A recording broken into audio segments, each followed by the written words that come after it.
Right, we're here with Andy, the guy who organised this madness. Andy, you've been doing the Whisky Socials now for a while. You keep coming back to Belfast. Is there a reason for that?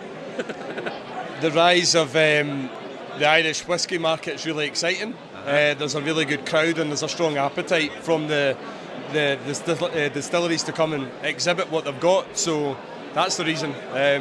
If there wasn't as many people here that were desperate to come to these things, then I wouldn't be here either. So, yeah. Now, how did you start with the Whisky Social? How did you come up with this idea, and why? The Whisky Social for me was going to other people's whisky festivals and realising that my hometown of Falkirk in Scotland didn't have one, and we are historically a whisky town, and we now have Rosebank and Falkirk Distillery. So we're one away from being a region. So way back when, we had no working distilleries at the time, and I thought, Falkirk should have a whisky festival of its own. And so the sort of dream just started from that. And it's grown into various other places that I felt that I've had the demand for it. And in 2018, I was sitting reading up about the Irish whisky industry, and I was looking at the Belfast to maybe come over and have a look into it myself, and realised there was nothing here to come and to come over and see. So I thought, well, I'll just do it myself then. So. Why not? Now, you guys have been doing these, and you've got, the likes of Dunvilles and all these guys come over, and they really love this, because people come here. It's kind of a different crowd than some of the other festivals, because people come here and have a drink, and they actually really, really enjoy themselves. Yeah. There's a sort of slightly different air to these. People come over and they actually have a drink. Yeah. I don't know. I find Belfast and Glasgow quite similar cities. Sister cities, like. Yeah, and I feel the energy that you get off of people. I actually said to one of the exhibitors today, we had actually been out for a couple of drinks ourselves last night, and I said we were a wee bit tired this morning and whatever, and I said, you know what, we'll feed off the energy of the people. And it is like that here. People make Belfast as well as Glasgow. Yeah, exactly. And I just think their energy is what makes it all worthwhile, really. Yeah, the guys come in here, and there's always stuff under the counter. Yeah. They pull out a bit of stops. Here you go, this is our unreleased stuff, and you get a taste of stuff. I was over at Bushmills. Bushmills have the Causeway Coast Marsala cask that people can come up and get a nip of. Yeah. That's £400 a bottle, and they're giving it out for free.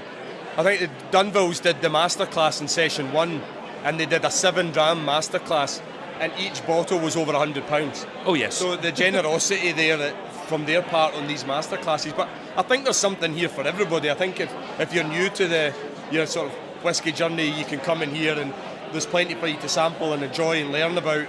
And if you're a bit more of a connoisseur, there's something there for you as well. Well, I was working over at the Friend at Hand today, the whisky shop, and I met two guys in here who came in this morning, and they were just sort of looking around, and they were like, I says, guys, are you all right? Oh, we're only really sort of getting into whisky. We didn't realise it was as complicated. They're young guys, they're only like maybe 21, 22, and they're going over to the social. I says, look, what you do is take yourself round, get a couple of ones early, because they're all cask strength, and if you start drinking them too early, too soon, you'll not remember much later on. You start to head on to the thing.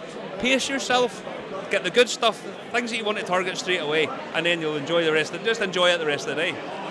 I think when I came over in 2018 to do the first one in Belfast that we did at the waterfront, I was a little bit concerned if people had much knowledge of these type of events and how they would react to it, and would they take it too far. But to be honest, over the 5 years now that we've managed to run through COVID, everybody's been so well behaved, and it's just been a really, and I'll reiterate the point again, that the energy and the passion for the people, and 99.9% of them are exceptionally well behaved. Oh yeah, and absolutely. You come round here, and some people come round and they have a wee drink, and they're just whiskey drinkers, you know. And you get the guys who come up and say, "Oh, if you any of the thing, it's 50. It's 50. Why do you release it at this?" The nerds like myself. Yeah. But the guys who come in and just enjoy going round, there's loads of stuff here for them, you know. I think we get quite a lot at the door. We get people coming in and they ask, how does this work? So there is a percentage of people that are still coming to specifically Belfast Whisky Social that have never been to an event like this before. Yeah. And I find that really refreshing to see, because a lot of the ones that you go to in the UK, it's the it's the same people that are doing the same rounds at the same festivals. But I think for the distilleries' point of view and the brands or independent bottlers, they're really getting to engage with some really new whiskey drinkers, and I think that's massively important, especially with the way the industry's growing. So, and I always find it's refreshing to see so many women here, so many, and especially young girls, young guys who moved away from that old stuffy environment, that old stuffy, it's only a Scotch drinker with gout that sits and drink it. You know that, and I don't mean that in a bad way, but it's true. And you look around and you see young girls going, I preferred that over that. And they're actually thinking about it, which makes it a nicer experience for everybody, really. Yeah, I think so. I think I'm not going to touch too much on it, but the rise of women in whiskey and things, and you look around the room and half the brand ambassadors are women or more, and I think that really reflects on. We've got groups of women in their 50s and 60s here today that have come for a day out. It's a predominantly guy thing to do. But there's actually a group behind us, and I think that's really refreshing to see. Oh, I think it's fantastic. I think just the fact that here more than anywhere else. So here more than the UK shows. Yeah, I see it far more than Northern Ireland. That cultural shift.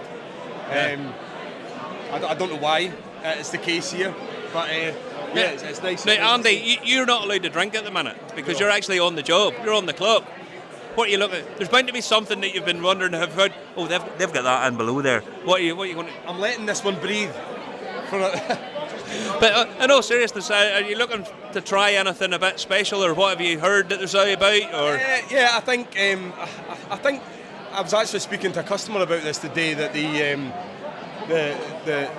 way that the sort of Irish brands are, you have some pretty established, some pretty new, some mid-level.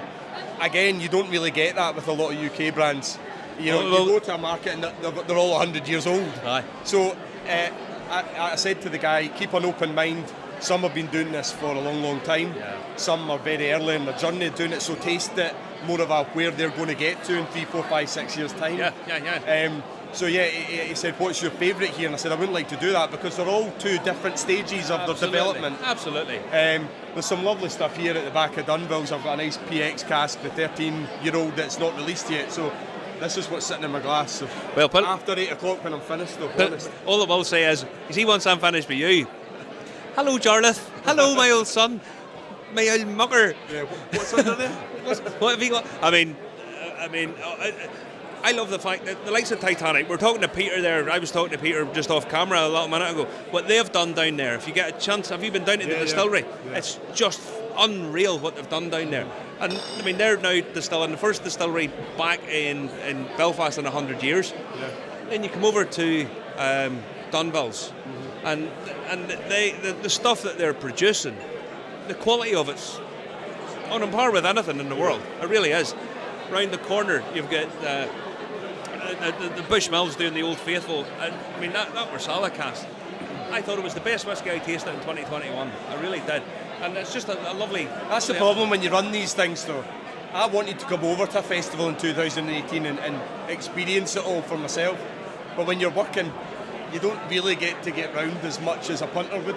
Andy, bring miniature bottles with you, pal. I need to bring loads of driver jam bottles with me. And I'll have my own tasting on the ferry back home or something. Where's the next Whisky Social at? The next one will probably be in Carlisle next spring, but I don't have a date for it yet. I was actually speaking to another customer who was asking about the gin socials and various other things, and I said to him, I've got a busy winter because I've been reluctant to book in and do too much. He was, trying to get me to do another festival here somewhere else, and I said the whole focus on 2023 is to get this event back up on its feet. Yeah. And I think next year the industry in the UK and Scotland and here is picking up. The staffing issues seem to be sort of subsiding a little bit. Yeah. I've got a busy winter planning a full sort of event calendar next year. So next one probably Carlisle. And then there's Falkirk again, as always, in August. And then Belfast, obviously, will be back after a successful weekend. And we'll probably be back about the same time, end of October. Excellent. We look forward to it, Andy. Thanks very much, mate. Take care. Cheers.